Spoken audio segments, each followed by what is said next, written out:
बरतानवी खबरसां इदारे ने 3 माह कबल ऑपरेशन बुनियानुम मरसूस के दौरान पाक फ़ज़ाइया के हाथों भारतीय राफेल तैयारों की तबाही की दास्तान बयान कर दी। बताया गया कि पाकिस्तानी लड़ाका तैयारे ने 200 किलोमीटर के फासले से जदीद तरीन मिसाइलों से राफेल को कामयाबी से निशाना बनाया।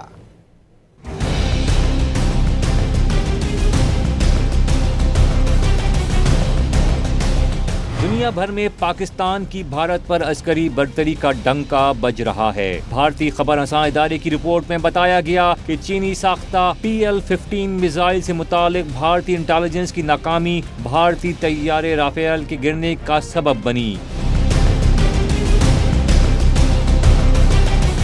7 मई की निस्फ शब पाक फजाइया की ऑपरेशन रूम में सरहद पार भारत में दर्जनों दुश्मन तैयारों की पोजीशनें देखी गईं। पाक फजाइया के सरबराह air chief marshal Zaheer Ahmed Babar Sidhu भारतीय हमले के पेश नजर कई दिनों से ऑपरेशन रूम में मौजूद थे। उन्होंने भारतीय तैयारों की नकलो हरकत देखने के बाद चीनी साख्ता J-10C तैयारे रवाना करने का हुक्म दिया। सरबराह पाक फजाइया का हुक्म था कि खास तौर पर भारत के राफेल तैयारों को निशाना बनाया जाए। रिपोर्ट में कहा गया कि 7 मई की शब पाकिस्तान भारत की फिजाई जंग में 110 तैयारों ने हिस्सा लिया।